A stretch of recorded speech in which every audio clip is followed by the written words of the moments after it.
vamos falar então da Argentina, sobre o pacotaço do Milei, que pretende aí instalar uma verdadeira ditadura na Argentina.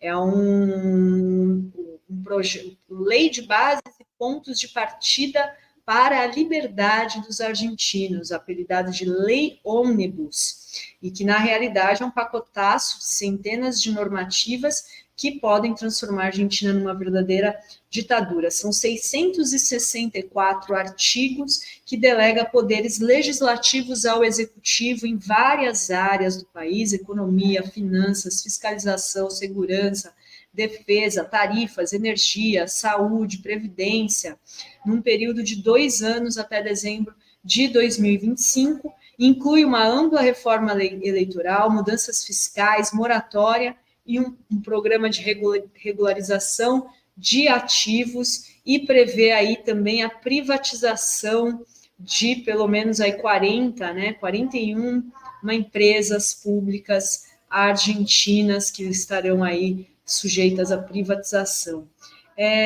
Gente, o que é essa lei? Só para concluir aqui, passar a bola para vocês, ela tem sido aí muito criticada, estão aí falando que é equiparado aí um pacote ditatorial, né, um pacote que não considera o Congresso, né, o parlamento argentino. Ele é uma lei, né, tá aí elevando os poderes do executivo. Olha, Adri, tem 2 pontos. Eu vou pegar 2 pontos aqui, deixar o Henrique falar melhor da lei como um todo, que são claramente, sim, caracterizam, só esses 2 já caracterizam como uma movimentação do regime democrático para o regime autoritário na Argentina. Ele cria um regime especial até dezembro de 2025. Né? Ele pede que todos os poderes para poder, por conta da crise econômica. Então, que ele não tenha que lidar com o Congresso nem com o Judiciário, que ele possa atuar livremente.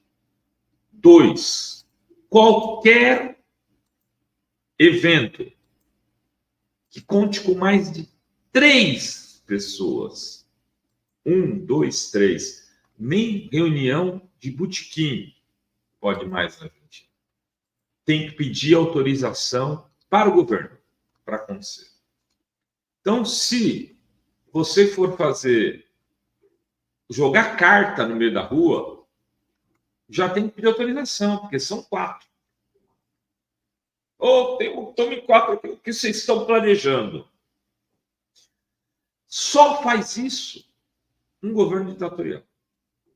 Só precisa desse instrumento um governo ditatorial. Tanto o de não ter relação desses instrumentos, de passar por cima do Congresso, como de inibir manifestação. Então, é uma vergonha, a meu ver, como a mídia liberal está cobrindo isso. Porque aí tem o açúcar no café dos neoliberais, que é a privatização, se eu não me engano, 41 empresas, que dá aí aproximadamente um número de 130 mil demitidos do serviço público. E aí uma reforma eleitoral, ao mesmo tempo que corta deputados nos estados onde o Partido Justicialista, onde os socialistas, o peronismo, é mais forte e fortalece a direita onde ela é mais fraca. Né? Dá mais deputados para eles, dando de um lado, entregando na economia o neoliberalismo que eles querem, e na política, a reforma política que o centro liberal acha que vai favorecer. Enfim, só dá para chamar isso daí de um golpe, uma tentativa de golpe branco, né? O golpe homo que lava mais branco, né? Mais branquinho. Na verdade, é um golpe e não tem e está sendo caracterizado, inclusive aqui na mídia brasileira. Ontem eu vi uma matéria do Poder 360, pacote administrativo, no título. Pacote administrativo. Eu mandei no grupo da TV Fórum. Falei, olha como a mídia brasileira, que se diz até mais progressistazinha, que não é, que é o Poder 360, está tratando isso aí. É uma vergonha. Henrique Rodrigues. Renato, é um absurdo. Hoje pela manhã, né, mais cedo no Fórum Global, o Luiz Carlos Azenha perguntou sobre esse tema da Argentina, se eu, particularmente, temeria, né, se eu temo, pelo futuro do nosso país vizinho por conta do decretaço, né, do Milei, com 2 dias sentado na cadeira da presidência, e agora com essa lei ônibus aí, que, enfim, tem 664 atos aí que pretendem mudar tudo por lá. Grosso modo, eu diria que o destino político do Javier Milei se encaixa numa canção do Cazuza, né? Se encaixa como uma luva perfeitamente, que é a canção O Tempo Não Para, sobretudo em 2 versos dessa música. Né? Eu vejo o futuro repetir o passado.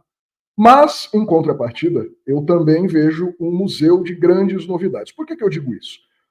O que o Milei está tentando fazer na Argentina é algo que nós vimos num passado não é tão recente, mas também não é tão remoto, que foram os acontecimentos, né, o desenrolar político da Argentina nos anos 70. Em 1975, no último período, aí, no último ano do governo constitucional da Isabelita Perón, antes do golpe militar, a Argentina já vivia uma perturbação de ordem pública muito acentuada. Eram, na verdade, as manifestações daquele mundo bipolar e daquele mundo da Guerra Fria. Havia muita violência, uma violência desmedida na rua, de parte a parte. A esquerda agia com ações muito violentas e, em contrapartida, o governo da Isabelita Perón, que era constitucional, decretou, né, o chamado Decreto de Aniquilação, permitiu que as Forças Armadas e grupos de extrema-direita, né, foi nessa época aí que surgiu para o mundo a figura do José López Rega, né, que foi o líder da AAA, da Aliança Anticomunista Argentina, que matou muita gente, uma organização de extrema-direita paramilitar, totalmente à margem da lei. Enfim, o país já vivia essa esteira. Quando tem o golpe de Estado em 24 de março de 76, menos de um ano depois, o Jorge Rafael Videla, com o almirante Emílio Maceira e o brigadeiro Orlando Ramon Agosti, sentam nas cadeiras presidenciais, né, sob a batuta do Videla, e imediatamente eles utilizam um eufemismo para mostrar que a Argentina estava, a partir daquele momento, entrando nos trilhos. Jorge Rafael Videla batiza aquele golpe de Estado de Processo de Reorganização Nacional. Um nome lindíssimo para uma ditadura brutal que ficaria conhecida como a mais sanguinária das Américas no século XX, que deixou mais de 30 mil mortos e desaparecidos na Argentina. Javier Milei chega ao poder em 2023, senta na cadeira de forma constitucional, democrática, venceu o pleito, só que ao sentar a bunda na cadeira presidencial, começa a parir decretos e ações absolutamente à margem da lei. E ontem nós vimos aí uma segunda etapa desse decretaço, que é a chamada Lei Ônibus, que ele encaminhou para os seus integrantes de governo como uma lei chamada de Lei de Bases e Pontos de Partida para alcançar a liberdade dos argentinos.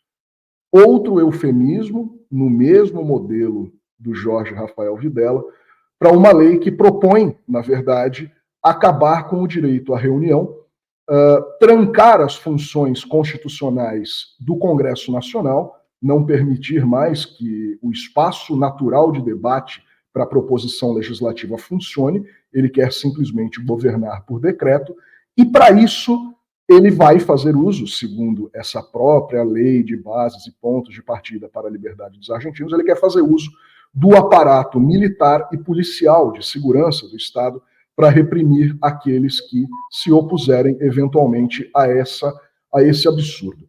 No entanto, eu vejo um entrave bastante grave nisso que o Milei quer fazer. A Argentina é um exemplo para o mundo do que se faz com quem, sob pretexto de estar sob comando de um Estado autoritário, reprime de forma violenta o povo.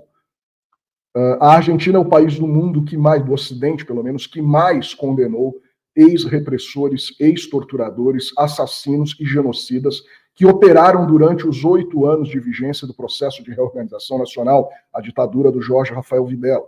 O próprio Videla morreu como um rato numa cela, né, no presídio Marcos Paz, na Argentina, jogado num canto do lado de um vaso sanitário, depois de cair e quebrar as costelas, morreu cumprindo uma sentença de prisão perpétua. Vários dos repressores argentinos seguem presos até hoje, sobretudo os que eram mais jovens, oficiais de baixo rango, que foram detidos e hoje ainda têm idade, aí tem 70, 80 anos de idade, seguem presos na Argentina. A própria polícia argentina, que fez parte do processo de repressão, também tem vários de seus quadros daquela época até hoje presos, condenados por crime de lesa humanidade. A Ana Prestes comentava que é interessante ver as imagens dos protestos na Argentina, porque a polícia parece hesitar na repressão. Você vê ali as imagens de ontem, Henrique, deixa eu só compartilhar aqui. Você pode até ir falando, eu vou tirar o som, mas olha só a quantidade de pessoas que já foram às ruas contra essa Leone, né, o braço aí do Milei. Deixar as imagens rodando aqui, Henrique. Pode continuar. Casca rosada ali, né? Exato. É exatamente isso, Dri. Você vê essa quantidade absurda de pessoas, você vê que há policiais ali, ele tem inclusive encontrado dificuldade, porque o governo da cidade autônoma de Buenos Aires, a maior conurbação ali, a maior megalópole da Argentina, que concentra uma fração enorme ali, 1/4 da população, 1/3 da população nacional, o governo não é um governo de extrema-direita, e o governador tem se colocado numa posição contrária a esses arroubos autoritários do Milei e não quer ordenar a sua polícia, a polícia da cidade autônoma de Buenos Aires, que efetivamente é a polícia que faz o policiamento preventivo da região metropolitana, ela não quer colocar, o governador não quer colocar a polícia contra a população. E o Milei passa a usar, então, agentes da Polícia Federal Argentina, que assim é uma instituição menor para poder cobrir tudo isso. Ele usa, pela primeira vez desde a redemocratização, a Gendarmeria Nacional, que é um grupo de natureza militar para ações de distúrbio civil. Ele coloca essas tropas e unidades na rua, só que você não vê entusiasmo. A polícia, onde há várias imagens, a polícia fica ali contendo, tem um empurra-empurra, usa os escudos, mas não há uma violência, uma repressão explícita. Porque esses policiais não são bestas. Eles sabem como as coisas funcionam lá. E qualquer tipo de tentativa autoritária resultará, inevitavelmente, em ações penais contra esses agentes.